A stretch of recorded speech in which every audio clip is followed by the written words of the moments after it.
함께 은혜 나눌 하나님 말씀은 에베소서 2장 8절에서 9절 말씀.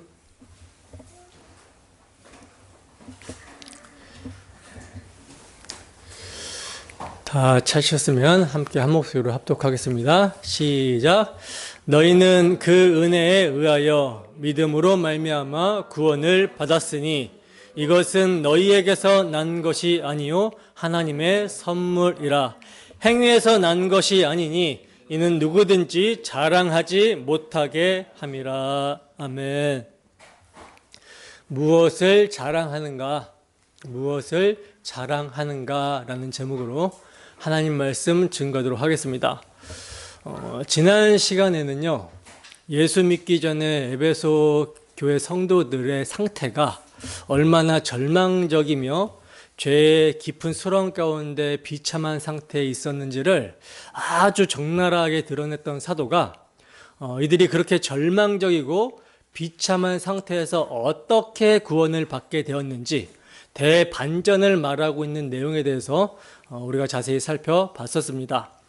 허물과제로 죽은 상태에서 세상 풍조를 따르며 공중 권세 잡은 자, 마귀의 종노릇을 하며 불순종의 아들들이었던 자들, 늘 하나님을 대적하여 육체의 욕심을 따라 지내며 육체와 마음에 원하는 것을 행하는 본질상 진노의 자녀라 하나님의 진노밖에는 기대할 것이 없었던 자들, 그런 절망과 비참한 상태의 에베소 성도들에게 죄로 인한 저주와 멸망과 영원한 지옥의 형벌만 기다릴 수밖에 없는 그런 절망과 비참한 상태의 에베소 성도들에게 사도는 대반전이 일어났다라고 이렇게 말을 하고 있었죠. 어떠한 대반전이 일어났는가? 너희가 이렇게 절망적이고 비참한 상태였는데, 그러나 이제 긍휼이 풍성한 하나님의 그 큰 사랑, 자기 아들 독생자 예수 그리스도를 죄인인 우리를 위한 대속제물로 십자가에 내어주시기까지 사랑하신 그 형언할 수 없는 그 큰 사랑으로 인하여 너희가 구원을 받게 되었다. 그리스도와 함께 살리심을 받았고 함께 일으키사 함께 하늘에 앉혀주셨다. 이것이 은혜다. 긍휼이 풍성하신 하나님의 그 큰 사랑, 놀라운 사랑으로 절망의 수렁에 빠져 있었던 죄인이 그리스도 안에서 그의 피로 하늘의 보호자에 함께 앉아 왕노릇하게 되는 그런 대반전이 일어나게 되었다라는 거예요. 그리고 긍휼이 풍성하신 하나님이 그 큰 사랑으로 구원해 주신 목적을 사도가 말하고 있었는데, 그 목적이 무엇이었습니까? 이 정말 지극히 풍성한 은혜를 오는 여러 세대 가운데 증명하고 보이기 위해서 하나님이 이런 은혜를 베풀어 주셨다라고 이렇게 말씀을 하고 있었죠. 그러므로 우리가 이 정말 지극히 풍성하신 하나님의 은혜를 알게 되었다면 어떻게 살아가게 된다라고 말씀을 드렸습니까? 어떻게 살아가게 된다라고 말씀을 드렸죠? 이제 그리스도를 대신하여 하나님의 사신이 되어 그리스도의 편지가 되어 하나님과 화목하게 하는 사명을 감당하며 살게 된다라고 말씀을 드렸었죠. 지극히 풍성하신 은혜, 우리 주 예수 그리스도의 십자가 복음을 전함으로 하나님과 화목하라 하는 그러한 외침을 외치는 삶을 살게 되는 거예요. 이 지극히 풍성한 은혜를 알면 당연히 이러한 삶을 살아갈 수밖에 없는 거죠. 어떻게 한 주간도 지극히 풍성한 은혜를 알고 누리며 그리스도의 사신이 되어 그리스도의 편지가 되어 하나님과 화목하게 하는 직분을, 그 사명을 잘 감당하며 사셨습니까? 이를 잘 감당하기 위해서는 지극히 풍성한 은혜를 누가 먼저 알아야 돼요? 우리가 먼저 알아야 되겠죠. 그러므로 주 성령께서 오늘도 복음의 말씀을 사용하여 주셔서 우리에게 베푸신 자비로서 지극히 풍성한 은혜를 알게 해주시기를 소원합니다. 그리하여 죄인에게 가장 시급하고 정말 가장 중요한 하나님과 화목하라 하는 지극히 풍성한 은혜의 복음을 감격과 감사 가운데 전하는 사명을 잘 감당하는 우리 모두가 되기를 주님의 이름으로 축원합니다. 본문 8절에서 9절 말씀입니다. 함께 읽습니다. 시작. 너희는 그 은혜에 의하여 믿음으로 말미암아 구원을 받았으니 이것은 너희에게서 난 것이 아니요 하나님의 선물이라. 행위에서 난 것이 아니니 이는 누구든지 자랑하지 못하게 함이라. 아멘. 자, 보시면 오늘 본문은요, 너희는 그 은혜에 의하여 라는 말로 시작이 되고 있는데, 원문을 보면요, 가르, 왜냐하면 이라는 말이 앞에 있어요. 그래서 정확하게 번역을 하면 왜냐하면 너희는 그 은혜에 의하여 믿음으로 말미암아 구원을 받았다예요. 문맥으로 이렇게 연결해서 보게 되었을 때 지금 사도는 하나님께서 당신의 지극히 풍성한 은혜를 여러 세대에 나타내시는 이유를 뭐하고 있는 겁니까? 강조하고 있는 것이죠. 그래서 왜냐하면 이라고 말을 하고 있는 거예요. 왜냐하면 너희의 구원이 은혜이기 때문에 그렇다.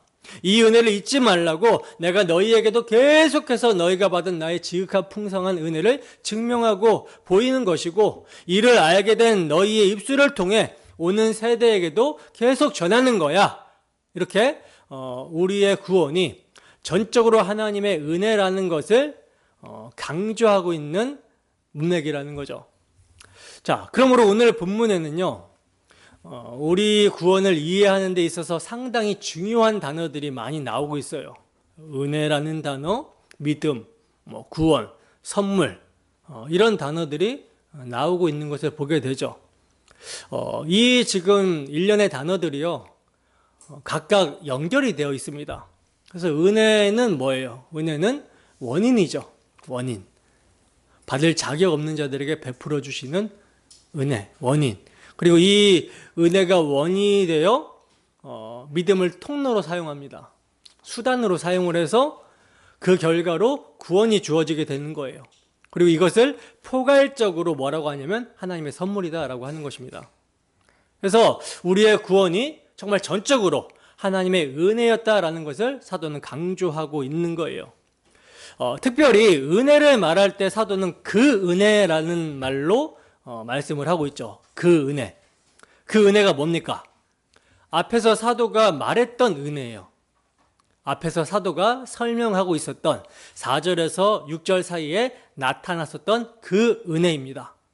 허물과 죄로 죽었던 우리가 정말 긍휼이 풍성하신 하나님의 그 큰 사랑으로 인하여, 그 십자가 사랑으로 인하여 그리스도와 함께 살리심을 받았고, 함께 일으키심을 받았고, 함께 하늘에 앉게 되었다. 사도는 바로 이것이 하나님의 은혜였다. 그 은혜에 의하여 믿음으로 말미암아 우리는 구원을 받았다라고 이렇게 말하고 있는 것입니다. 그리고 이처럼 구원을 위한 모든 것이 은혜였다라는 것을 더욱 강조하기 위해서 사도는요, 뭘 사용하고 있냐면 부정문을 2번이나 사용을 하고 있어요. 부정문. 그러니까 너희가 받은 구원은 너희에게서 난 것이 아니다. 또 행위에게서 난 것이 아니다. 이렇게 2번이나 강조합니다. 이 은혜를 강조할 때, 부정문으로 은혜를 강조할 때 표현상 차이는 있죠. 구원이 너희에게서 난 것이 아니다라고 할 때는 뭡니까? 너희의 어떤 자격이나 공로나 업적, 이런 것으로 구원이 발생된 것이 아니다. 그리고 너희의 행위에서 난 것이 아니다라고 할 때는 너희의 종교적인 행위, 어떤 도덕성, 이런 것으로 하나님이 구원해 주신 것이 아니야 라고 말씀을 하고 있는 거예요. 절대 그런 것이 아니야 라고 말해주고 있는 것입니다. 전적으로 하나님이 행해 주신 일이 구원이다 라는 것을 사도가 강조하고 있는 것이죠. 그러면 왜 전적으로 하나님이 행해 주셔야 되는가? 왜 구원이 전적으로 하나님이 행해 주셔야 되는가? 하나님이 전적으로 행해 주시지 않으면 우리는 절대로 구원을 얻을 수 없기 때문에, 그러니까 내가 구원을 얻을 수 있는 무언가가, 내게 구원을 얻을 수 있는 무언가가 없기 때문에 하나님이 다 행해 주셔야 하는 거예요. 여러분, 구원받기 위해 인간에게 반드시 필요한 것이 있습니다. 반드시 필요한 것이 있는데 인간은 이 반드시 필요한 게 없어요. 그 구원을 위해 인간에게 반드시 필요한 것이 여러분 뭘까요? 무엇입니까? 원래 인간에게 있었는데, 원래 인간에게 있었는데 잃어버린 거. 이게 뭘까요? 바로 의입니다. 의. 하나님 앞에 설 수 있게 하는 생존권, 하나님과 교제할 수 있는 생명, 이 의를 잃어버렸어요. 근데 문제는 이 의를 되찾는 데 있어서 인간이 할 수 있는 것이 아무것도 없다라는 사실입니다. 왜냐하면 아담이 범죄하여 반역한 이후에 그 아담 안에서 태어나는 모든 인류는 어떻게 태어나요? 선악과를 입에 물고 죄 아래서 태어나기 때문에 의가 상실된 상태로 태어나요. 그러니까 원죄 아래서 태어난다라고 그러죠.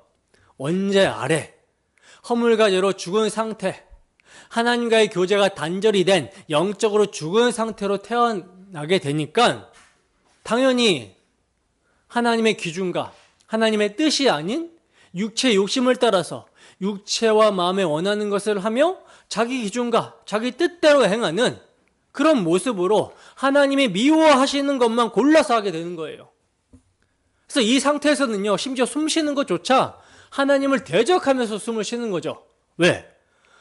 하나님을 사랑하며 하나님의 영광을 위해 숨을 쉬는 것이 아니라 자기 사랑, 자기 살고자, 자기 위해 숨을 쉬는 거니까. 그 베이스에 반역이 깔려 있으니까. 여러분, 이 의가 없다라는 것은요, 하나님을 사랑하지 않는 상태라는 말이거든요. 의가 없다, 불의하다라는 말은 그 마음에 하나님을 사랑함이 없고 자기만 들어가 있다라는 것이 의가 없다라는 말이에요. 하나님을 사랑하지 않는 결과, 불의한 결과로 자기 육체의 욕심을 따라 육체와 마음에 원하는 것을 하여 하나님을 거슬러 죄를 계속 짓는 것이 인생입니다. 저마다 창조주 하나님, 왕이신 하나님의 주권에 대해서 도전하고 반역하여 자기가 자기 인생의 주인으로 여기고 자기 힘으로 살아가요. 그래서 자기 힘으로 의를 획득할 수 있다라고 여깁니다. 그러나 이러한 상태의 인간은 자기 힘으로 절대 의를 획득할 수가 없어요.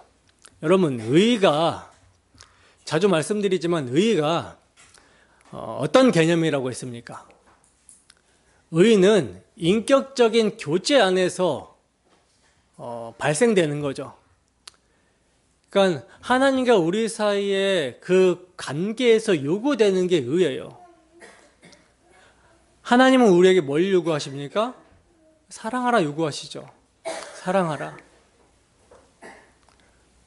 우리는 하나님께 뭘 요구합니까? 하나님의 신실하심, 하나님의 아버지 되심, 하나님으로부터 주어지는 모든 생명력, 이걸 요구하죠. 근데 하나님은 한결같이 우리에게 신실하신데 우리는, 죄인은 항상 하나님이 요구하시는 것을 대적합니다. 그래서 우리에게 의의가 없는 거예요. 그래서 이렇게 하나님과 교제가 단절돼서 의를 상실해버린 이 상태에서 행하는 모든 것이 죄가 되는 거죠. 죄의 종노릇.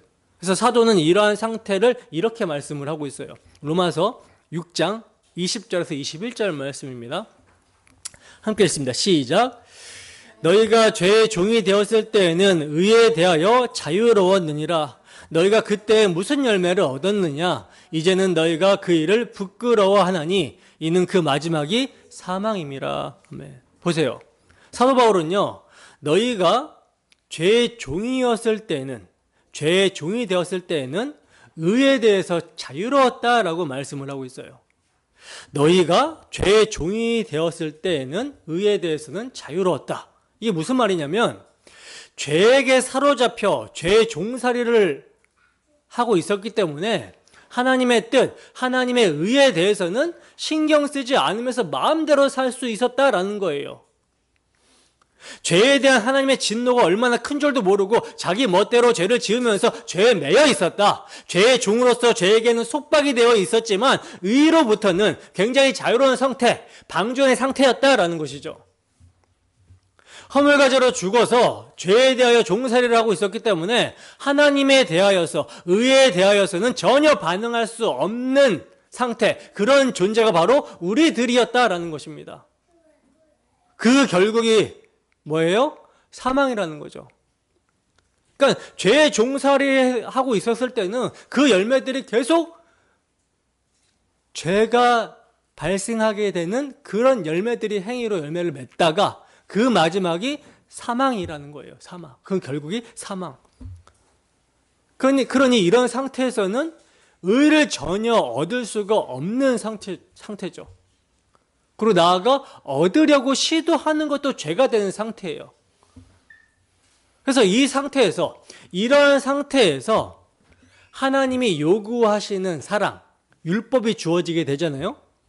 그러면 인간들은 이것을 문자적으로 행해서 자기 행위로 의를 얻어보겠다, 구원받아 보겠다라고 하는 시도를 하게 됩니다. 그러니까 간음하지 마 라고 하니까 간음을 안 하는 거예요, 표면적으로. 그리고 도둑질 하지 말라고 하니까 도둑질 안 하는 거예요. 근데 이런 모든 것들을 하면서 그 마음에는 하나님을 사랑하거나 이웃을 사랑해서 하는 것이 아니라 자기 사랑의 방편에 의해서 자기 이익을 따라 한다라는 거죠. 사랑이 없어요. 자기 구원을 위해서, 자기가 심판을 받지 않기 위해서 하는 것입니다. 그저 문자적으로 따라해서 자기 행위로 의를 획득하려고 한다라는 거예요. 획득하려고 한다라는 것입니다. 이게 죄의 종이었을 때의 모습이라는 거죠. 자, 이런 상태에서는요, 입에서는 뭐가 가까우냐면 율법이 가까워요. 그런데 마음에서는 율법이 먼 상태입니다. 여러분, 율법은 하나님의 의죠. 하나님의 의예요.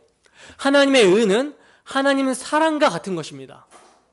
왜냐하면 율법이 하나님과 이웃의 관계에서 뭘 요구하니까? 사랑을 요구하니까 하나님의 의는 하나님의 사랑과 같은 거예요. 그런데 죄의 종일 때는요, 이 율법이 입에서는 가까운데, 그러니까 입으로는 사랑 그래요. 입으로는 의, 입으로는 율법이라고 외칩니다. 외치지만 마음에는 뭐가 없어요? 하나님의 사랑이 없어요. 하나님의 의가 심겨지지 않았습니다. 그러니까 바리새인처럼 외식하는 자가 되어지는 거예요. 그러므로 이렇게 외식하면서 마음으로는 하나님을 사랑함이 없이 그저 자기 행위로 율법을 지켜서 의롭다함을 받으려 하다 보니까 어떠한 탄식이 나오게 됩니까? 오라 나는 곤고한 사람이로다. 누가 이 죄와 사망의 몸에서 나를 건져내라. 이런 탄식이 나오게 되는 것이죠. 여러분, 이런 탄식은 교회 안에서 참 신자와 불신자 둘 다 나타나는 현상입니다. 둘 다 나타나요. 우선 불신자인데 신자인 척 하는 사람들을 보면요, 이들은 율법을 문자적으로 지켜서 행하면 구원받는다, 행하면 복을 받는다라고 생각을 하니까 율법을 사실 지키고 싶은 마음 자체는 없어요. 율법을 사랑하지 않습니다. 그런데 이것을 왜 지키려고 하냐면 심판을 면하기 위해서, 징계를 면하기 위해서. 그러니까 주일날 예배드리러 나오는 것도 두려움을 가지고 나와요. 혹시 안 드리고 내가 딴짓하면은 혼날까봐. 이런 마음으로 나오는 거죠. 또는 내가 어떠한 행위를 했을 때 하나님이 복을 주실 것이다 라고 하는 그런 마음으로 이 율법을 지키다라는 거예요. 율법의 행위를 나타낸다라는 거죠. 그러다 보니까 이게 무겁죠. 너무 무겁죠. 그것도 산상수훈에서 예수님께서 마음으로까지 지키라고 하니까 힘든 거예요. 그래서 오라 나는 공고한 사람이로다, 이런 말이 나오게 되는 것입니다. 이 불신자의 모습이라는 거죠. 그런데 참 신자에게도 나타날 때가 있어요. 참 신자에게도 이런 모습이 나타납니다. 언제 나타날까요? 언제 신자에게 율법주의의 모습이 나타날까요? 율법주의는 어떤 행위를 하는 것도, 어떤 행위를 통해서 자기의 어떤 만족과 의를 챙기는 것도 율법주의지만 방종도 율법주의예요. 그러니까 신자에게 어떠할 때 이러한 율법주의의 모습이 나타날까요? 당연히 십자가를 놓쳤을 때 나타나는 거죠. 참 신자가 하나님 말씀대로 살아갈 때의 동력은 긍휼이 풍성하신 하나님의 그 큰 사랑, 십자가 사랑이 밀려와서 그 사랑을 힘입어서 사는 거거든요. 그런데 계속 이 하나님의 사랑, 십자가 사랑을 견지하지 못하고 망각하고 잊어버리게 되면 이럴 때는 당연히 어떤 모습이 돼요? 하나님의 말씀대로 살아갈 동력을 잃어버리겠죠. 그러니 삶의 모습이 육체의 소욕을 따라 땅의 것을 지향할 수밖에 없습니다.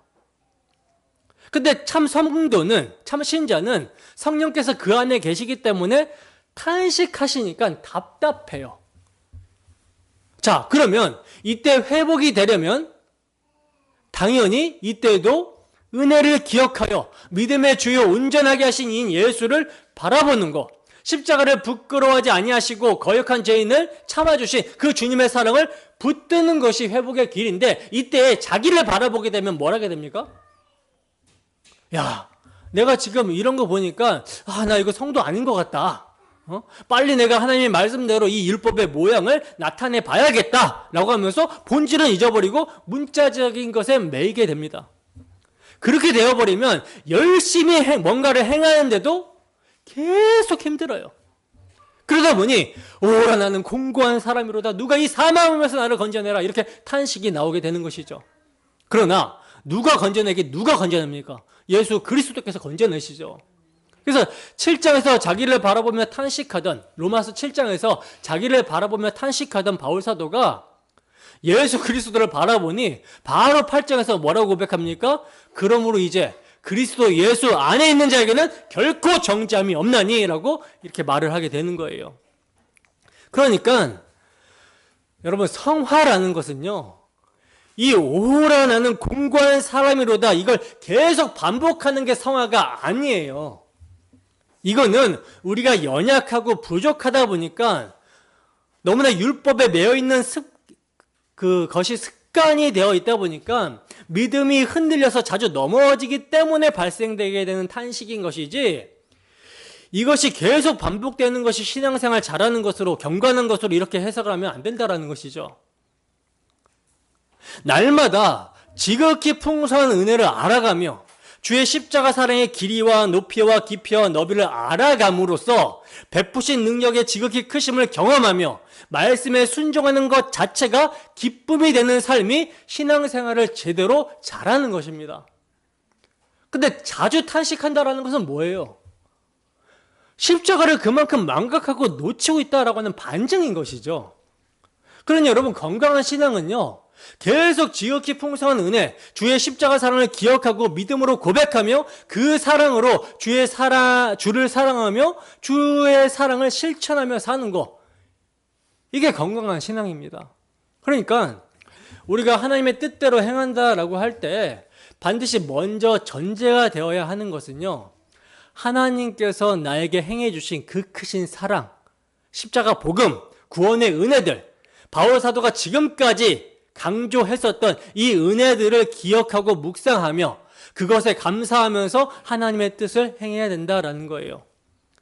이게 빠져버리고 나면 율법주의자들처럼, 불신자들처럼 맨날 열심히 산다라고 하지만 자유함은 없고 오라 나는 공고한 사람이로다, 이 탄식만 나타나게 되는 거예요.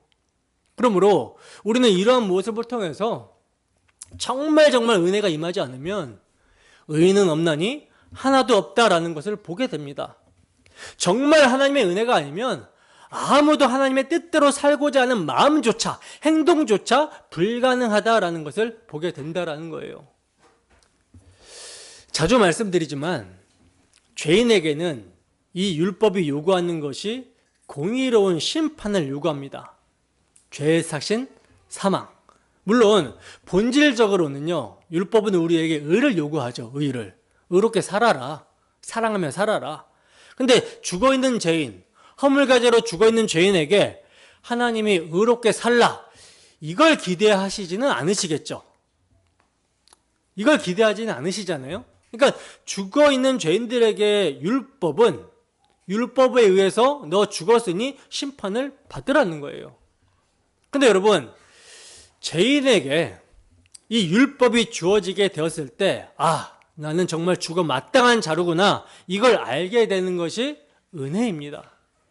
왜냐하면 자신이 죄인이기 때문에 그 어떤 자신의 선한 행위도 하나님의 의에 이르지 못하는 것을 알게 될 때, 정말 자신의 전적인 타락과 부패, 선에 대한 전적인 무능을 알게 될 때 뭘 포기하게 돼요? 자신의 의를 포기하게 되고 하나님의 긍휼을 구하게 되기 때문이라는 거죠. 하나님은요, 이렇게 자신의 죄인됨을 인정하고 자기 의를 포기하고 자신의 죄인됨을 인정하고 하나님의 긍휼을 구하는 자들에게 죄인이 할 수 없는 것, 우리가 할 수 없는 것을 행해 주신다라고 약속을 해 주셨습니다. 그게 성경의 약속이에요.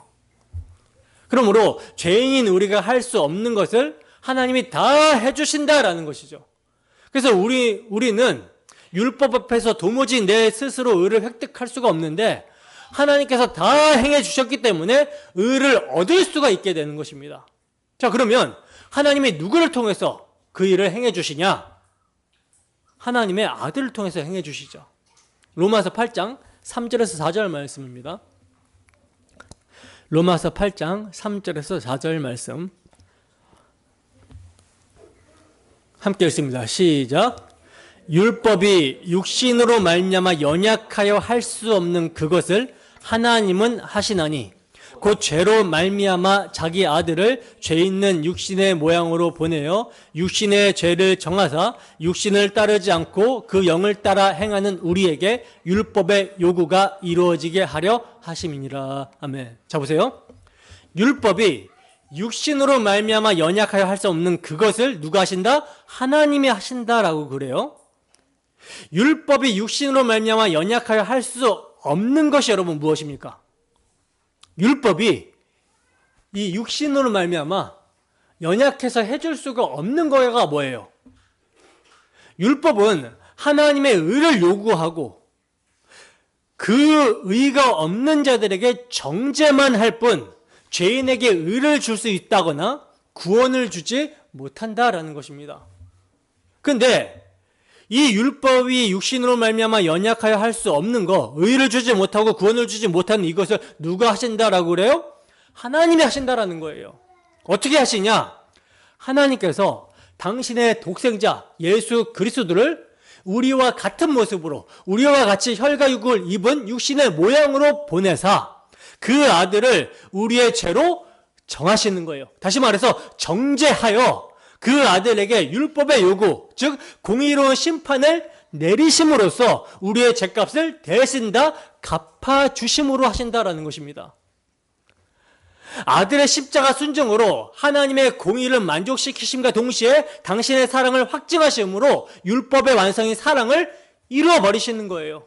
나아가 당신의 아들의 십자가를 통해 이루신 율법의 의와 사랑을 성령으로 말미암아 누구의 마음에? 우리 마음에 부어주시는 것입니다. 그래서 육신을 따르지 않는다라는 것은 자기 행함, 자기 공로, 자기 의를 포기하는 거예요. 이것을 포기하고 영을 따라, 즉 하나님께서 보내주신 성령으로 말미암아 부어진 십자가 사랑, 예수 그리스도의 공로를 믿음으로 행하는 자들에게 뭐가 이루어지게? 율법의 요구가 이루어지게 하셨다라는 것입니다. 이해가 되십니까? 그러므로 사랑으로 역사하는 믿음을 따라 행하며 율법의 요구가 이루어진 자의 삶은요, 이제 자신 안에 이루어진 의와 사랑을 나타내며 살아갈 수 있게 되는 거죠. 그전에는 살 수가 없었어요. 우리 안에 의가 없었기 때문에, 사랑이 없었기 때문에. 근데 이제 성령으로 말미암아 그 십자가 사랑이, 그 의가, 예수 그리스도의 의가 부어졌어요. 그래서 우리가 뭘 나타낼 수 있다? 의와 사랑을 나타내며 살아갈 수 있게 되었다라는 거죠. 그래서 우리 주님께서는 뭐라고 말씀하십니까? 새 계명을 주시면서 서로 사랑하라. 내가 너희를 사랑한 것 같이 너희도 서로 사랑하라고 이렇게 말씀을 하셨던 것입니다. 내가 너희를 사랑한, 우리 주님이 우리를 어떻게 사랑하셨어요? 십자가 사랑으로 사랑하셨죠. 죽기까지. 이 십자가 사랑이 주어진 자들은 그 나의 사랑으로 서로 사랑할 수 있다라는 것입니다. 그래서 요한 사도는 이렇게 말씀하고 있는 거예요. 요한일서 3장 16절. 함께 읽습니다. 요한일서 3장 16절 시작. 그가 우리를 위하여 목숨을 버리셨으니 우리가 이로써 사랑을 알고 우리도 형제들을 위하여 목숨을 버리는 것이 마땅하니라. 여러분, 어떠한 사람이 이렇게 형제를 위하여 목숨을 버리는 사랑을 할 수 있습니까? 어떠한 사람이? 은혜가 임하여 성령으로 말미암아 그 마음에 죄를 알지도 못하시는 예수님이 우리와 같은 죄인을 구원하시기 위해 우리의 죄가 되사 십자가에서 대속의 피를 흘려주신 사랑이 부어진 자들. 그래서 율법의 요구가 이루어진 자들이 이 세 계명의 사랑을 할 수 있게 된다라는 것이죠. 자, 그러면 여러분, 이 옛 계명과 새 계명이 다를까요? 옛 계명, 그러니까 십계명과 내가 너희를 사랑한 것과 같이 서로 사랑하라고 하는 이 세 계명, 이 세 계명이 다른 것입니까? 아니죠. 똑같은 거예요. 똑같은 건데 구약 시대의 옛 계명은 문자로 이렇게 하나 둘 이렇게 적혀 있다 보니까 이들이 이것만 본 거죠. 문자만 본 거죠. 근데 예수님이 새 계명이라고 하셨을 때는요, 그 진의, 그 문자 안에 담긴 진의, 진짜 의미를 설명해 준 것입니다. 그래서 새 언약의 일꾼들, 성령이 임하여 정말 성경이 바르게 조명이 되고 있는, 모세의 수건이 벗겨져서 바르게 조명이 되고 있는 우리는 구약을 볼 때 어떻게 보냐면 예수님 중심적으로 보게 되는 거예요. 그래서 십계명이 말하고 있었던 바도 유월절 어린 양의 피가 하나님을 사랑하고 이웃을 사랑한 자로 하나님의 백성이 되게 하는 거구나. 그래서 그 피를 믿음으로 그 사랑을 나타내라고 하는 것이 율법이었구나. 이걸 이해하게 된다는 거죠. 예수님이 여러분 바로 이 유월절 어린 양의 피의 실체이십니다. 그래서 내가 너희를 사랑하는 것 같이 너희도 서로 사랑하라. 이것을 내가 십자가 대속의 피로 이루었으니 너희는 내 안에서 내가 이룬 피의 사랑을 나타내며 살라는 것이 뭐다? 새 계명이라는 거예요. 너무나도 중요합니다, 이거는. 여러분, 율법에 의하면 죽어 마땅한 우리를 대신해서 예수님이 십자가에 피 흘리심으로 율법을 이루셨어요. 심판을 받으셨습니다. 그리고 율법이 가지고 있었던 진짜 의미를 어디에 집어넣어 주셨느냐? 돌판이 아니라 마음판에, 마음에 새겨주셨어요. 그게 성령께서 우리 가운데 내주하시면서 복음을 적용시켜 주시는 것을 의미하는 거죠. 그러니까 내 안에, 우리 안에 법이 있는 것입니다. 근데 그 법은요, 문자적으로 적혀 있는 그런 법이 아니라 문자적으로 적혀 있으면 그건 진노를 바라게 되죠. 그러나 내 안에 이 새겨진 법은 뭐냐? 사도 바울은 이 법을 사랑의 법, 생명의 성령의 법이라고 말을 합니다. 율법이요, 내 마음 밖에 있을 때, 돌판에 있었을 때는, 돌비에 적혀 있었을 때는 이게 무서운 진노의 법이 되었는데, 왜냐하면 우리가 우리의 행위로 이것을 이뤄보려고 하니까, 죄 아래서. 근데 예수님이 십자가로 다 이루시고, 십자가로 그 사랑과 의를 이루시고 성령으로 우리 마음에 새겨주시니, 그래서 내 마음판에 율법이 새겨지니 이제 주의 말씀이, 율법이 어떻게 보여요? 송이꿀보다 더 달게 느껴져서 그렇게 살고 싶어지는 거예요. 그래서 주께서 나를 사랑하신 것 같이 나도 우리 형제 자매들을 사랑해야 되겠다라고 하는 마음을 가지고 그렇게 사랑을 실천하며 그 사랑을 나타내게 되는 것이 뭐다? 율법의 요구가 이루어지게 하신 거라는 것입니다. 주님이 다 이루어 주셨고 이제 이루어 주셨기 때문에 그렇게 살아가야 마땅하다라는 것을 말씀하고 있는 것이죠. 바로 이 율법의 요구를 하나님이 당신의 독생자 예수 그리스도를 통해서 이루어 주셨다. 그래서 우리가 죄의 저주, 죄의 형벌에서 벗어났을 뿐만 아니라 죄의 속박, 죄의 종노릇을 하면서 그렇게 육체와 마음에 원하는 대로 우리를 끌고 가던 이 종노릇에서도 자유하게 되어서 하나님의 의의 병기로 살게 되었다. 이게 구원이다. 그럼 이처럼 여러분, 인간이 스스로를 구원할 수 없기 때문에 하나님이 행해 주신 구원을 바울 사도는 은혜라고 표현을 했었던 것이고, 이걸 또 다르게 표현하기를 뭐라고 표현합니까? 하나님의 선물이다라고 말씀합니다. 구원은 하나님의 은혜다. 다른 말로 하나님의 선물이다라고 이렇게 말씀을 하고 있어요. 자, 여러분, 선물은 어떨 때 받습니까? 보통 생일날 받죠. 우리 근우가 오늘 생일인데 생일날 보통 받죠. 근데 생일날 왜 선물을 줘야 합니까? 그걸 줘야 되는 의무가 있습니까? 줘야 될 의무는 사실 없어요. 근데 사랑하니까 주고 싶은 거죠. 마음을 표현하고 싶은 거죠. 근데 이 죄인의 죄성은요, 어떻게 나옵니까? 내가 너에게 이렇게 해줬으니까 너도 내 생일이 되면 이렇게 해줘야 된다라는 어떤 계산으로 선물을 하죠. 그래서 자신이 해준 것만큼 받지 못하면 뭐예요? 섭섭해하는 거예요. 이게 죄인의 죄성이라는 거죠. 그러나 진짜 선물은 대가와 조건을 달아서 하는 것이 아니라 그냥 좋아서, 사랑해서 이 사람이 선물을 받으면 기뻐하는 것이 나의 즐거움이고 기쁨이 되니까 그래서 주는 거예요. 여러분, 은혜는 우리가 받을 만한 자격이 있어서 주시는 것이 아니라 자격이 없지만 하나님이 우리를 사랑해서 주시는 것입니다. 그래서 선물이라고 하는 거예요. 그래서 거저 주신다라고 그러죠. 거저. 이게 값이 없어서 거저 주신다라는 것이 아니라 이거는 우리가 받을 만한 자격도 없고 또 갚을 능력도 없고 그래서 이 귀한 것을 그냥 거저 주지 않을 수밖에 없기 때문에 거저 주시는 거지. 사랑해서 주시는 거예요. 이 귀한 거를. 그러니까 바울 사도는 이렇게 말한 셈인 것입니다. 너희가 구원받는 것을 혹시 스스로에게 어떤 자격이나 공로가 있는 것처럼 생각한다면 큰 오산이다. 오직 하나님의 은혜로 된 것이니 너희는 스스로 자랑할 수가 없다. 오직 뭐만 자랑해라? 하나님의 은혜만 자랑해라.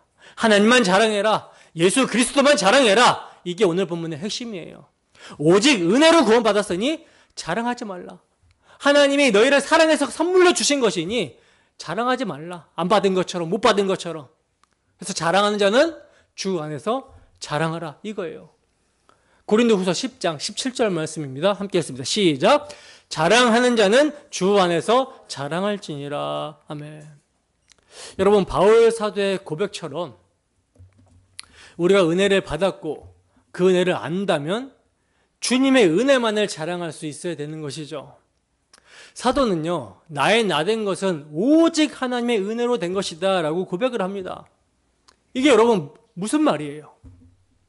내가 지금 이 자리에 있게 된 거, 또는 내가 지금 이러한 지위를 얻게 된 거, 내가 돈을 벌게 된 거, 내가 건강한 거, 나에게 어떠한 자랑할 만한 것이 있다면 이 모든 것들은, 이 나의 나된 것은 오직 하나님의 은혜로 된 것이니라는 고백입니다.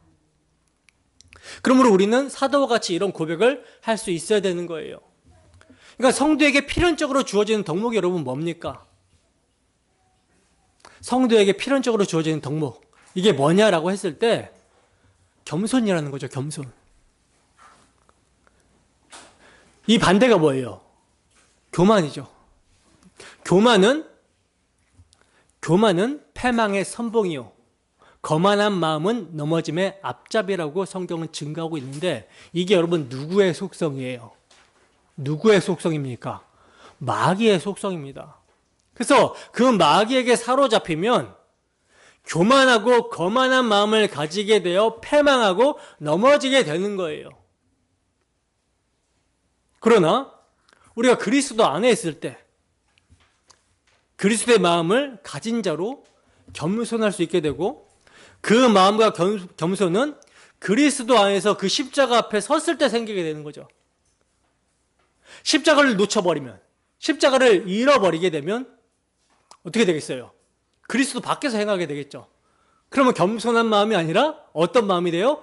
교만한 마음이 되고, 이 교만한 마음이 되면 넘어지게 되는 거예요. 때문에 우리는 어디 있어야 됩니까? 그리스도 안에서 늘 십자가 앞에 자신을 세워야 되는 거죠. 이때 겸손해질 수 있는 것이고, 겸손해질 때 오직 누구만? 하나님만 높일 수 있게 되는 것입니다. 자, 그리고 이제 믿음을 봅시다. 믿음. 이제 은혜, 우리가 선물, 지금 이제 믿음입니다. 믿음. 자, 사도 바울은요, 은혜로 구원받았다고만 하지 않고 그 은혜에 의하여 믿음으로 말미암아 구원을 받는다, 이렇게 말씀을 하고 있어요. 은혜에 의하여 믿음으로 구원받는다. 자, 그러니까 가만히 있는데 그냥 은혜가 쑥 들어오는 것이 아니라 은혜를 받기 위하여 어떤 통로를 사용하시는데 그게 믿음이다라는 거예요. 믿음. 그래서 믿음을 손으로 비유를 합니다. 하나님이 선물을 주시는데 손을 내밀지 않고 딱 이렇게 차렷 자세로 있으면 받을 수 있어요, 없어요? 받을 수 없겠죠. 받지 못하겠죠. 선물을 받으려면 이렇게 손을 내밀어야 되는 거예요. 주세요. 이게 믿음이라는 거죠. 근데 그렇다고 믿음 자체가 구원은 아닙니다. 내가 손을 내민다고 하는 것이 이게 구원은 아니라는 거예요. 손을 내밀었는데 뭐가 없어요?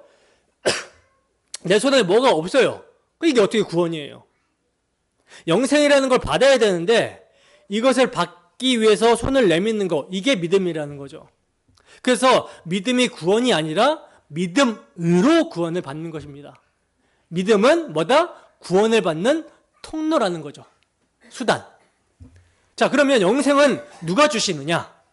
하나님이 은혜로 주시는데 당신의 아들로 이루신 십자가 사랑으로 우리와 깨어진 관계를 화목하게 하는, 교제를 회복하게 하는 것이 영생이며, 이 영생을 아들 안에서 택하신 자들에게 성령을 보내셔서 받게 하신다라는 거예요.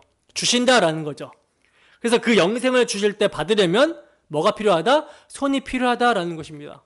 그러니까 믿음 자체는 구원이 아니라 하나님이 아들을 통해서 행해 주신 일이 구원인데, 그 일을 적용하기 위해 성령을 사용하실 때 성령께서 우리의 믿음이라는 손에 영생을 얹어주신다.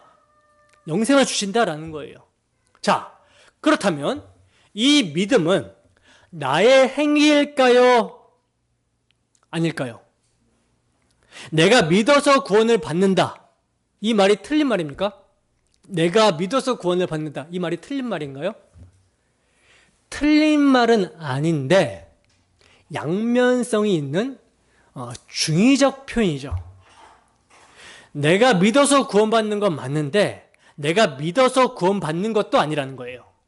이게 여러분 말장난이 아니라 무슨 말이냐면, 넌 왜 못 믿냐? 난 이거 믿는다. 난 믿는데 넌 왜 믿음이 없냐라고 할 때 지금 이 표현은 뭐예요?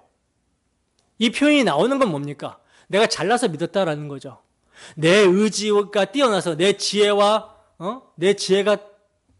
지식이 뛰어나서 복음을 그래서 잘 이해해서 내가 받아들이고 내가 믿게 됐다. 자, 근데 이런 믿음은 여러분 영생으로 가는 믿음이 아니라 심판으로 가는 믿음입니다. 구원 얻는 믿음이 아니라는 거예요. 귀신들도 떨고 아는 믿음이라는 거죠. 그러나 성경적인 믿음은 하나님의 은혜로 믿음이 발생하게 된다라고 말씀합니다. 오늘 본문에서 사도는 너희는 그 은혜에 의하여 믿음으로 말미암아 구원을 받았으니 라고 그러죠. 은혜가 먼저 선행되고, 그래서 그 은혜가 믿음을 주어지게 하고 그 믿음으로 구원을 받게 되는 거예요. 그래서 이 구원을 하나님의 선물이다라고 하는 것입니다. 생각해 보세요, 여러분. 우리가 전에는 어떤 상태였어요? 허물과제로 죽어있는 상태였잖아요. 죽어 있었습니다. 죽을 뻔이 아니에요. 죽어 있었어요. 근데 하나님이 선물을 주시는데 죽었던 자가 갑자기 손을 이렇게 내밀 수 있나요? 안 된다라는 거예요. 어떻게 손을 내밉니까? 심지어 죽은 자는요, 선물인지 아닌지도 알아보지를 못해요. 죽어 있는데 뭘 알아봐요? 그러니까 자기가 믿었다라는 말 자체가 희한한 말이 되는 거죠. 죽은 사람이 어떻게 손을 내밉니까?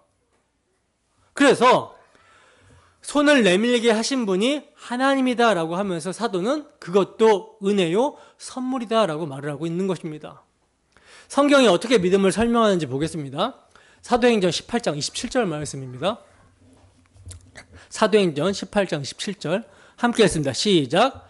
아볼로가 아가야로 건너가고자 함으로 형제들이 그를 격려하며 제자들에게 편지를 써 영접하라 하였더니 그가 가매 은혜로 말미암아 믿은 자들에게 많은 유익을 주니. 아멘. 보세요. 아볼로가 아가야로 가매 은혜로 말미암아 믿은 자들에게 많은 유익을 주었다라고 그러죠. 그러니까 어떻게 믿어요? 은혜로 말미암아 믿은 자들이다라고 합니다. 은혜로 말미암아 믿은 자들. 그들에게 복음을 전해서 많은 유익을 줬다라는 거죠. 아볼로가. 빌립보서 1장 29절입니다. 빌립보서 1장 29절 함께 했습니다. 시작. 그리스도를 위하여 너희에게 은혜를 주신 것은 다만 그를 믿을 뿐 아니라 또한 그를 위하여 고난도 받게 하려 하심이라. 아멘. 자, 여기서는 은혜를 주신 것이 우선 믿게 하기 위해서다라고 그러죠. 그죠? 나아가 믿을 뿐만 아니라 뭐 또 고난도 받게 하기 위해서다라고 말씀합니다. 그러니까 우리가 믿는 것도 은혜가 선행돼서 믿게 되었고, 그래서 고난을 이기는 것도 은혜로 이기게 된다라고 말씀하고 있다는 거예요. 다 은혜라는 것이죠. 베드로전서 1장 5절 말씀인데 쉬운 성경으로 보겠습니다. 함께 했습니다. 시작.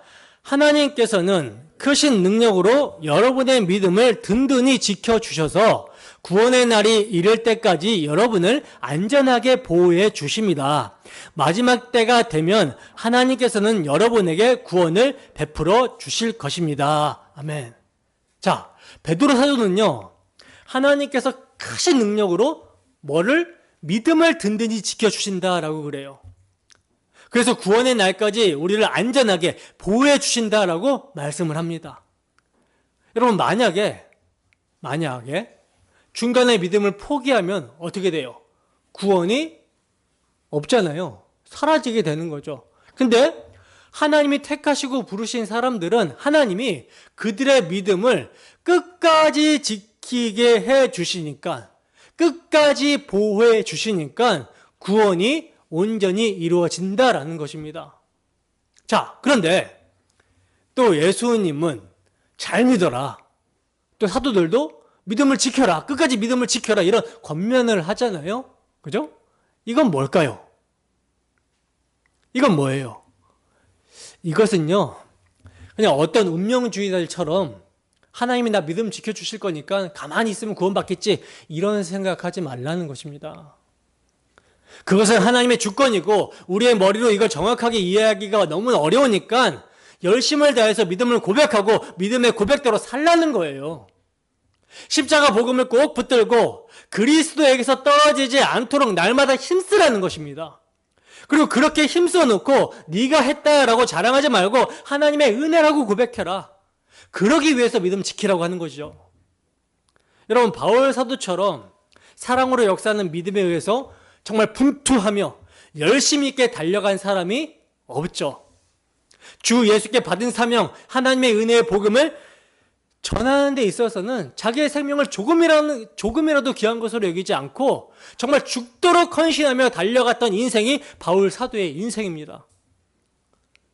그래서 그가 고백하기를 뭐라고 고백해요? 내가 다른 모든 사도들보다 더 많이 수고하고 더 많이 헌신했다 라고 그러죠. 근데 이렇게 수고하고 헌신한 사도가 뭐라고 말을 하고 있냐면, 이것은 내가 한 것이 아니라 하나님이 나와 함께 하신 은혜로 말미암아 한 것이다.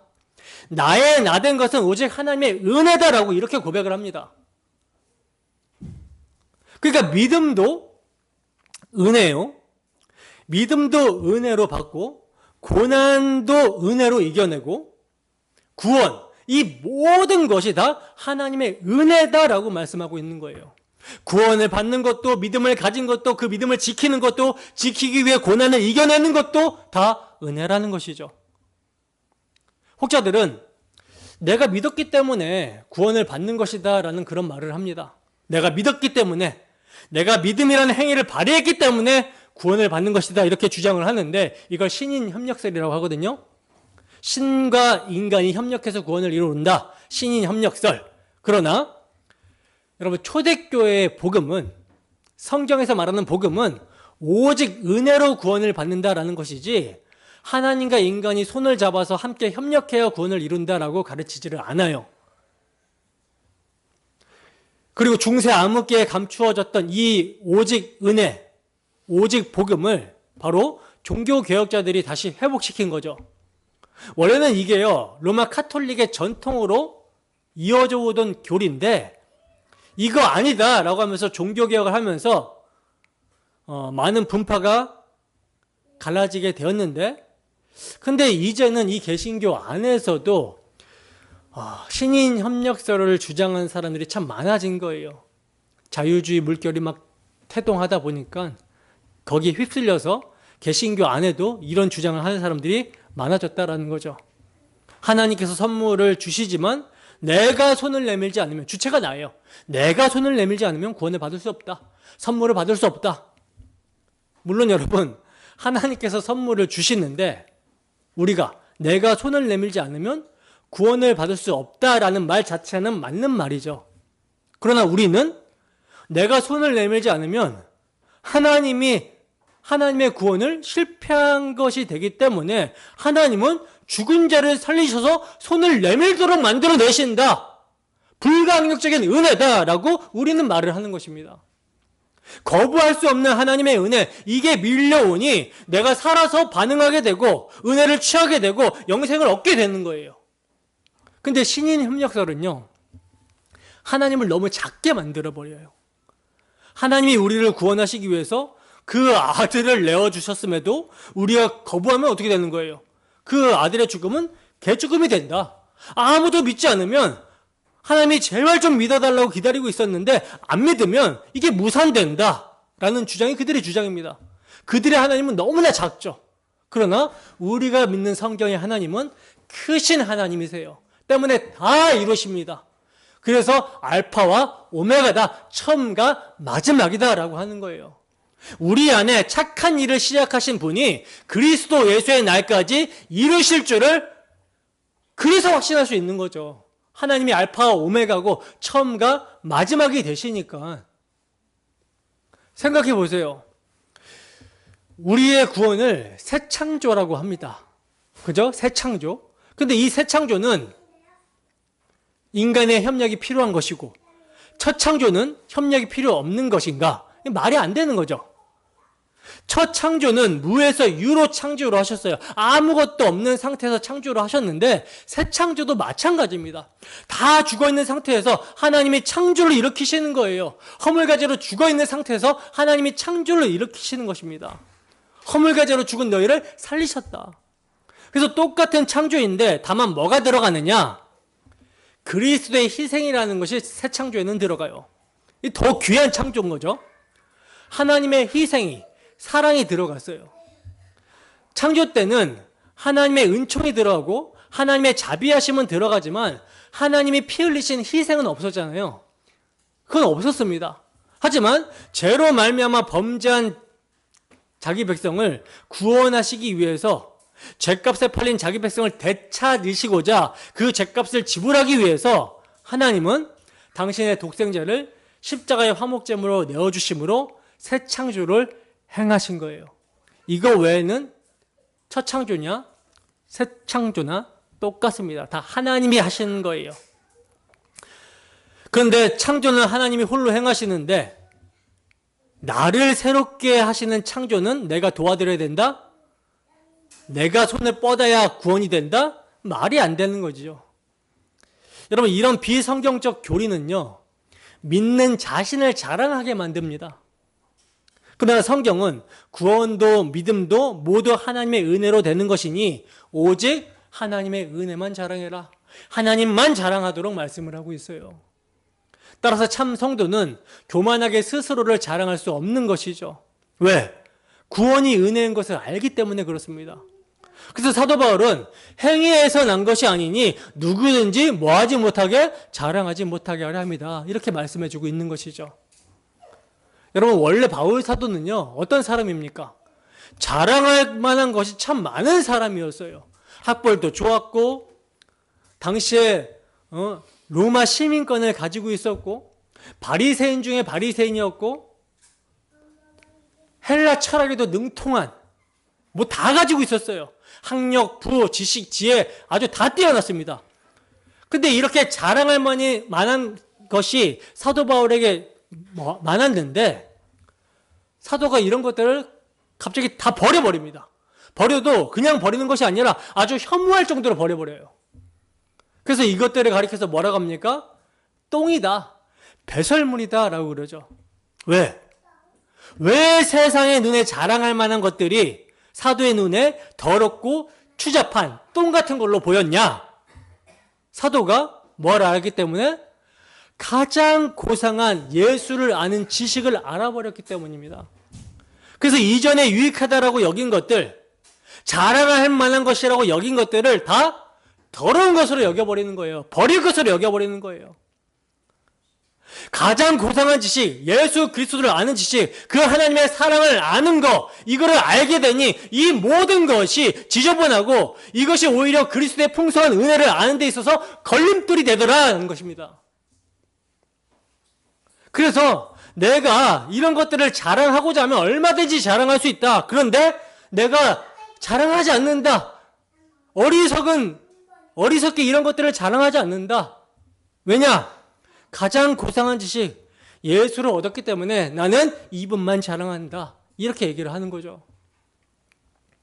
여러분 혹시 우리가 주님을 만났다라고 말은 하면서도 여전히 세상의 것들을 자랑하고 있지 않은지 돌아보셨으면 좋겠습니다.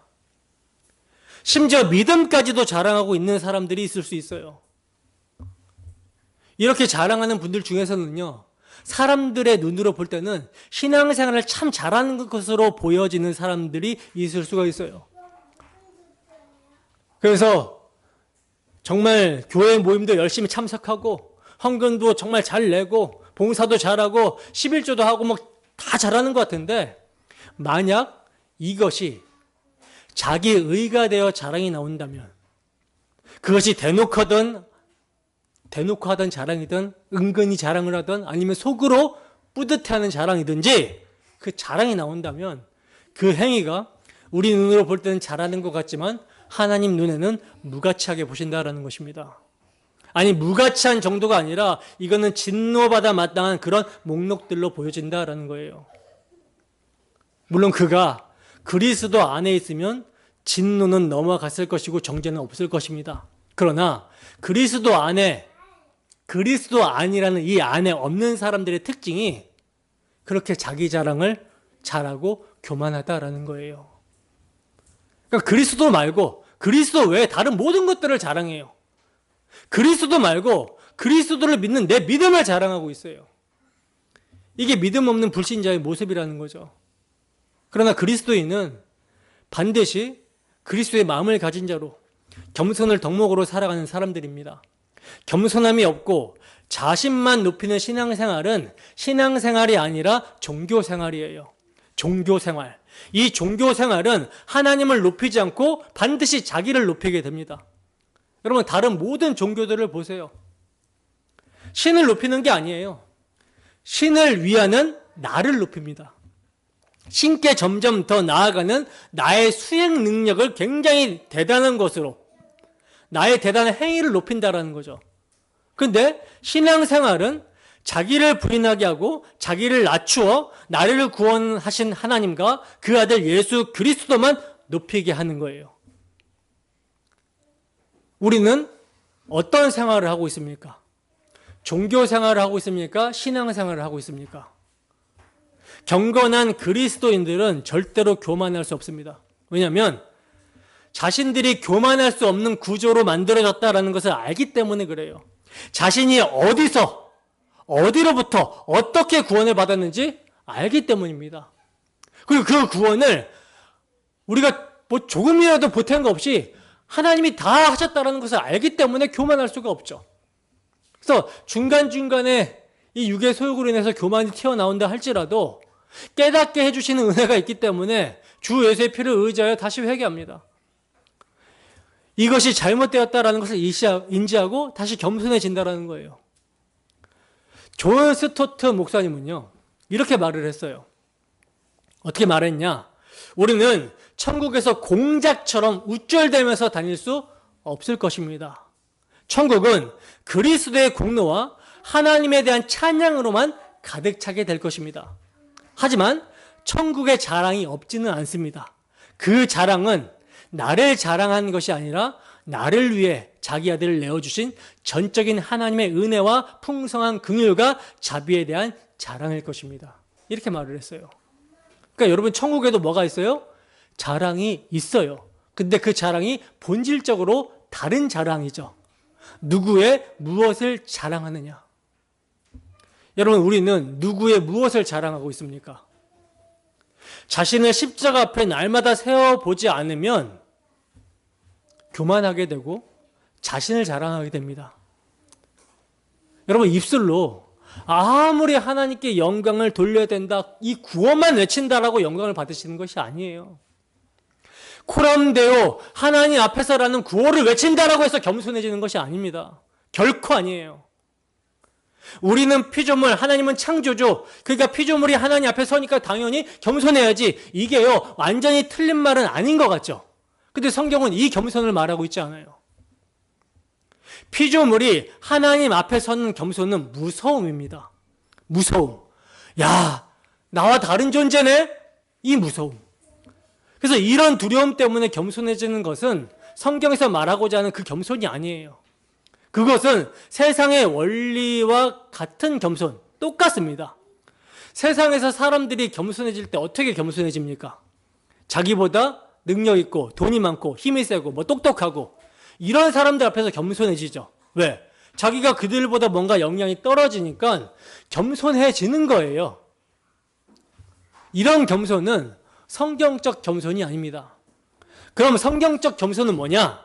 나는 피조물인데, 그것도 반역한 피조물인데 이러한 나를 대신하여, 나의 죄를 대신하여 자기 아들을 내어주신 그 하나님 아버지가 창조주시다. 그 창조주 앞에 서는 게 진짜 겸손이에요. 무슨 말이냐면, 코람데오, 하나님 앞에 자신을 세우는 우선순위가 우리를 바로 하나님 앞에 세우는 것이 아니라, 하나님이 계시고 내가 여기 있잖아요. 그러면 이 사이에 십자가를 세워야 된다라는 거예요. 그래서 내가 십자가 앞에 서고 십자가를 통해서 하나님 앞에 서게 되는 것이 성경적 겸손이라는 거죠. 십자가를 통해서 하나님의 사랑을 알고, 그래서 하나님을 사랑하고 경외하는 이 겸손이 나오게 되는 것이지, 긍휼이 풍성하신 그 큰 사랑으로 인한 십자가를 모르면 하나님 앞에 바로 서는 것이 아니라는 것입니다. 그게 겸손이 아니라는 거예요. 그러니까 우리가 정말 중요한 것은 무엇을 하든지 나에게 베풀어 주신 그 십자가 사랑을 잊어버리고 행한다면 그것이 죄가 되는 것이고 교만으로 찾아오게 되는 거예요. 그러므로 설교 강단에서는 목회자는 물론이요, 성도 개인의 생활 속에서 십자가 앞에 자신을 세우도록 해야 되는 것입니다. 하나님 앞에 서는 것이 우선이 아니라 십자가 앞에 선 다음에 하나님 앞에 서는 것이 순서예요. 그럴 때에야 진정한 겸손이 나오며 주 예수를 자랑하고 그 주 예수 그리스도로 말미암아 아버지께 영광을 돌리는 신앙생활을 하게 되는 것입니다. 이게 바른 신앙생활이라는 거죠. 여러분은 이 바른 신앙생활을 하고 있습니까? 정말 십자가 앞에 서서 하나님을 알고 그 하나님 앞에 서서 하나님께 영광을 돌리며 하나님만을 자랑하고 주 예수만을 자랑하는 그런 모습이 되고 있습니까? 다 이루셨어요. 그리스도께서 다 이루셨습니다. 고린도전서 1장 30절에 31절 말씀입니다. 함께 읽습니다. 시작. 너희는 하나님으로부터 나서 그리스도 예수 안에 있고 예수는 하나님으로부터 나와서 우리에게 지혜와 의로움과 거룩함과 구원함이 되셨으니 기록된 바 자랑하는 자는 주 안에서 자랑하라 함과 같게 하려 함이라. 아멘. 예수님이 우리의 뭐가 되신다 그래요? 지혜와 의로움과 거룩함과 구원함이 되신다. 그러니 우리는 뭐밖에 자랑할 게 없어요? 그리스도 말고 자랑할 게 없어요. 갈라디아서 6장 14절 함께 했습니다. 시작. 그러나 내게는 우리 주 예수 그리스도의 십자가 외에 결코 자랑할 것이 없나니. 우리의 뭘 자랑합니까? 구원을 위해서 뭔가 한 게 없는데 우리가 뭘 자랑합니까? 예수 그리스도의 십자가 외에 자랑할 것이 없습니다. 악한 세대로부터 구원해 주신 거, 우리는 원래 거기서 멸망당해야 돼요. 근데 거기서 구원해 주셨고, 죄로 인한 영원한 지옥의 형벌을 받아야 되는데 거기서 그리스도의 피로 건져 주셨고, 예수님의 십자가 외에 자랑할 것이 없다라는 거죠. 그래서 그 십자가 외에 자랑할 게 없는 자들은 어떻게 사냐? 빌립보서 3장 3절 말씀입니다. 함께 읽습니다. 시작. 하나님의 성령으로 봉사하며 그리스도 예수로 자랑하고 육체를 신뢰하지 아니하는 우리가 곧 할례파라. 아멘. 여러분, 그리스도 예수 안에서 우리에게 자비하심으로부터 부어진 이 하나님의 지극히 풍성한 은혜를 아십니까? 이 은혜를 알아야 자기가 부인되는 거예요. 이 은혜를 망각하면 자기가 드러납니다.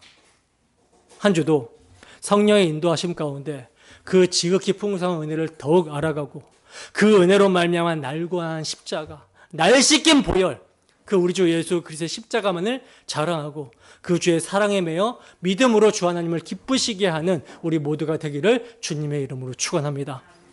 기도하겠습니다.